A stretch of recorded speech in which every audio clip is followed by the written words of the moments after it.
칙칙해 보인다는 거는 피부 고르지 못한 상태를 일컫습니다. 그리고 레티놀 성분에 민감한 피부가 아니라면 사용하는 것도 추천드릴 만한데요. 기미 잡티를 예방하는 데 만한 게 없어요.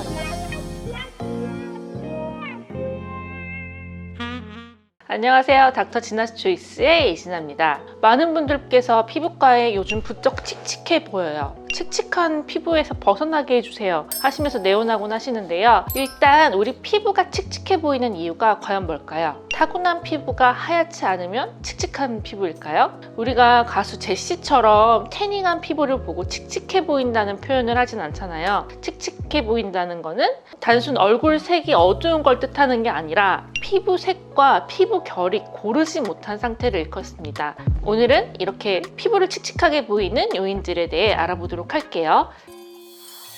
피부를 칙칙하게 보이게 하는 이유 첫 번째, 피부 요철.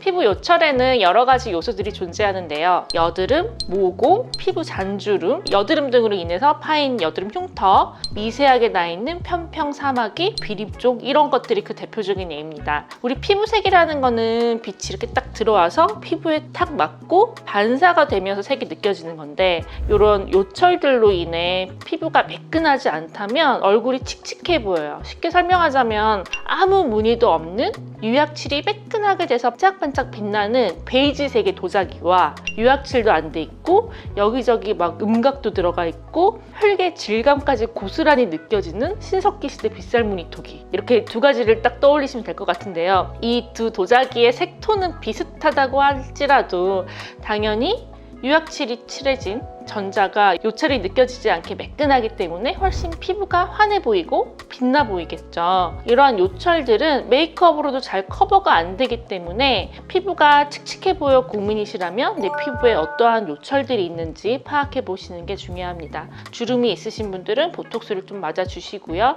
편편사막이나 비립종이 얼굴 전반적으로 깔려있는 분들은 이런 것들을 먼저 해결하는 게 급선무일 거예요. 모공이 눈에 띄는 분들은 모공을 좀 줄여주는 시술을 받는 게 도움이 되겠죠.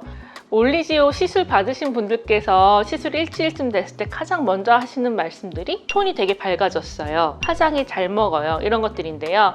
피부를 칙칙하게 만드는 잔주름이라든지 늘어진 모공, 늘어진 피부 이런 것들을 타이트닝 시켜줘서 피부 요철을 좀 줄여주기 때문에 즉각적으로 느낄 수 있는 올리지오의 효과 중 하나가 바로 이 피부 톤업입니다. 칙칙한 피부에서 벗어나고 싶으시다면 이 요철을 가장 먼저 해결해야 된다는 거 꼭 기억해 주세요. 그리고 피부를 칙칙하게 보이게 하는 이유 두 번째, 각질.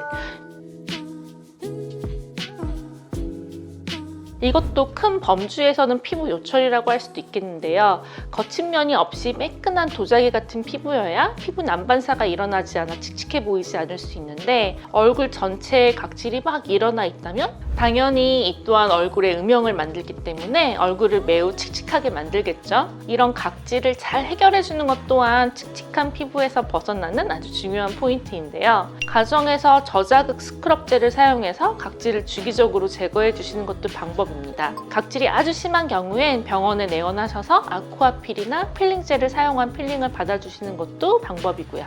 다만 너무 과도하게 각질을 제거하게 되면 되려 홍조가 생기고 피부가 두꺼워질 수 있으니까 이 부분은 좀 조심해 주시는 게 좋을 것 같아요. 그리고 레티놀 성분에 민감한 피부가 아니라면 스티바 아이 크림을 사용하는 것도 추천드릴 만한데요. 우리 피부는 나이가 들면 피부 진피층은 얇아지고 표피는 거칠게 두꺼워지는데 스티바 아이크림은 이 진피층은 두껍게 각질층은 얇게 만들어주면서 피부 자체를 좀 건강하고 매끈하게 만들어주는 역할을 해요. 뿐만 아니라 피부 재생이나 피부 주름 개선에도 효과가 있으니까 사용해 보시는 것도 추천드릴 만합니다. 얘는 반드시 의사의 처방이 있어야 구매 가능한 크림이고 처음에는 약한 농도로 시작해 보시는 게 좋아요. 사용법은 가정에서 사용하시는 보습크림에다가 콩알만큼 얘를 스티바 아이크림을 짜서 섞어가지고 발라주시면 되는데 반드시 아침에 일어나시면 바로 세수해서 이 스티바 아이 성분을 씻어내 주셔야 돼요. 하지만 간혹 요 레티놀 성분에 민감하신 분들이 계시는데 처음에 이 스티바 A 크림 바르고 나서 얼굴이 따갑고 붉어졌다 이런 증상이 나타난다면 일단은 매일 바르지 말고 3, 4일 간격으로 바르는 걸로 좀 텀을 늘렸다가 그럼에도 불구하고 매번 바를 때마다 얼굴이 뒤집어진다 이러면 본인 피부에 맞지 않는 거니까 안타깝지만 스티바 A 크림을 바르는 건 그럴 경우에 좀 포기하시는 게 좋을 것 같아요. 또 그리고 보습을 잘 해주시는 것 또한 피부를 매끈하게 보여 칙칙함을 감소시켜주는데 큰 도움을 주니까 특히 이 가을 겨울철에 피부를 건조하지 않게 보습을 잘 해주시는 것도 반드시 잊지 마세요.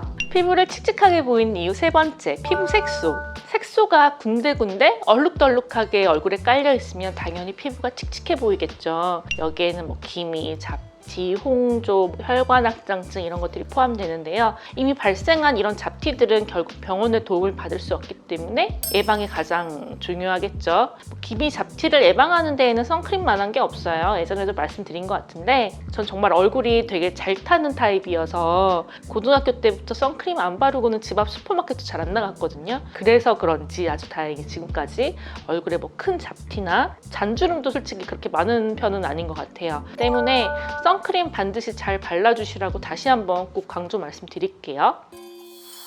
자, 오늘 이렇게 피부를 칙칙하게 만드는 요인들에 대해 알아봤는데요. 지피지기 백전백승이라고 오늘 내 피부가 칙칙해 보이는 원인들을 알았으니 이제 본인이 어떠한 타입에 해당되는지 파악하셔서 적절한 관리를 해주시는 게 좋을 것 같아요. 올 한 해도 이제 저물어 가는데 내년에는 이런 포인트들 잘 잡아서 더 아름다워지시길 바라겠습니다. 이상 닥터 지나스 초이스의 이진아였고요. 오늘 내용이 도움이 되셨다면 구독과 좋아요 부탁드리겠습니다.